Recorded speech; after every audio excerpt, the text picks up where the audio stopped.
One theme of this month's Sailing Today is cruising in the Mediterranean. Over the years I've had many a joust with the Middle Sea and seen plenty of changes in ports, boats and people's aspirations. The Med itself hasn't altered at all. It's still blue. It's often all or nothing for wind, and it can get very hot in summer, but the harbours are transformed since I ran a sailing school off a beach west of Marseille in the late 60s. Shortly after that, a marina was built at Beaulieu on the French Riviera. Man-made havens have now proliferated, most of them requiring stern-to mooring techniques, but thankfully many of the old ports are still open to yachts. They've been tidied up, of course, but some of the character remains to keep us on our toes. Stern-to mooring in the Med has always been the default, as it is in most places with no appreciable range of tide, but haul-off lines, short-keeled fin and spade boats and bow thrusters have revolutionised the process.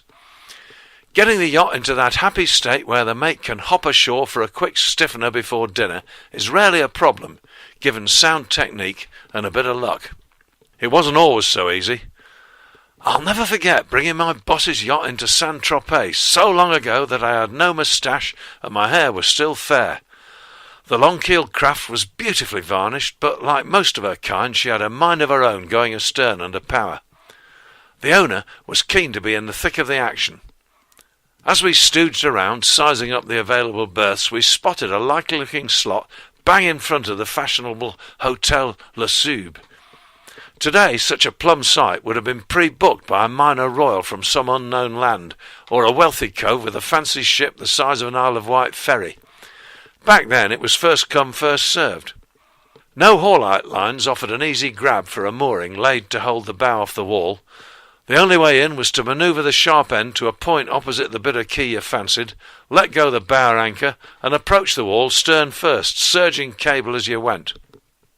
If the port was crowded, you'd also have to wedge yourself in between two yachts who'd got there first. By late afternoon, there'd be the bonus of a sea breeze whistling in, and the only sure thing was that it wouldn't be blowing conveniently off the quay. On this occasion, I laid the anchor more or less where I wanted it. The fenders were down for the big squeeze, and one of the guests was aft with the stern lines. My crew was handling the windlass. He was surging cable out nicely until we were halfway in and a gust of wind took the bow away. Instead of letting the chain run, he snubbed the cable. But it was too soon. There wasn't enough scope to hold. The hook dragged and we fetched up athwart the hawse of a smart motor yacht.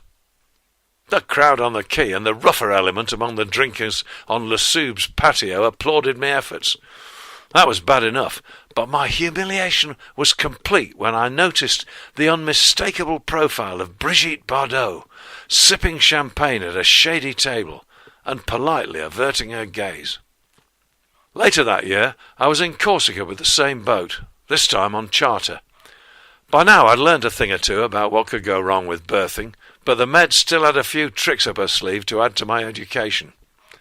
The harbour I'd chosen had a single row of stern-to berths on my port hand immediately inside the entrance. An offshore wind was blowing gently along the line so that I'd be beam on to it as I made my stern approach run. The only space was at the leeward end. Up to weather lay a dozen or so assorted yachts and motorboats, mostly big. Towering over the inland end of the tiny port rose a mountain with a cloud sitting on its peak. I looked at that cloud and I eyeballed the wind.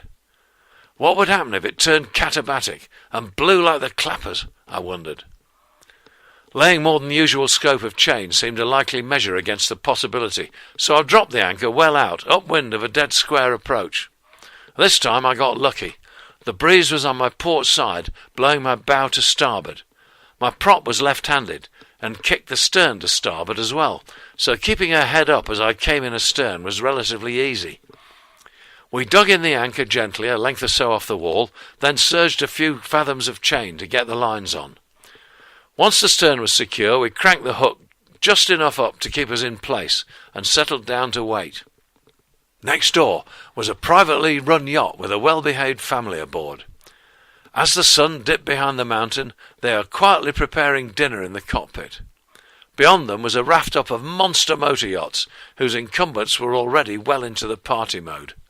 White deck cushions were the order of the day, with bikini-clad girls chucking down evil-looking cocktails while their manly consorts made a determined raid on the rum rations. The music was cranked up and the dancing had just begun when the weather took a turn for the worse. The hot air rising off the stonework was prodigious, and it wasn't quite dark when the cold wind from the mountain top came ripping down to take its place. It blasted across the defenceless fun-seekers like a squadron of avenging Valkyries. My boat began to swing to leeward rapidly, so I nipped up for it and hardened up the chain, glad I'd stolen a march by laying the hook upwind. The yacht came back into position, and although my sun hat had blown away at high velocity, all was well for a few stress-free seconds. The first I knew that things were turning to the bad was when I was smacked across the face by an airborne deck cushion. All sorts of debris followed it across our foredeck. Cushions, towels, a blow-up crocodile, and enough clothing to furnish an Oxfam shop for a busy weekend, all flew by horizontally. Meanwhile, up to windward, the motorboats were on the move. Amid general screaming and shouting, 3 of them dragged their anchors. Considering the combined windage of those monumental topsides, it was small wonder. For a few seconds, our neighbour's anchor held, but it stood no chance against the onslaught. In the time it took me to run aft and start grabbing extra fenders, the whole shambles was onto us. Miraculously, our hook held, but the fenders were as flat as a Michelin X losing an argument with a 6-inch nail. I thought about easing the cable, but I'd left the windlass pawl on. The only way of releasing it was to heave in 1/2 inch of chain, then flip it off. I looked at the bar-taut cable. Fat chance of that. All we could do was sit tight and hope. We didn't have to hope for long, because the pick soon gave up the struggle of holding 5 boats in a gale-force crosswind, and we too began to drag. The sideways feeling didn't last either, because I'd only just managed to fender the starboard side before we crunched into the knuckle of the dock with 3 Hodes motor yachts and a yacht pressing us on with our deck beams groaning. The whole event lasted under 5 minutes. Air pressure must have equalised when the last of the light died away, because the wind wound down as quickly as it had risen. We sustained some damage, but it could have been worse. The motorboat slipped away into the gloom, and the gentleman on the next yacht invited me to take a glass of wine with him.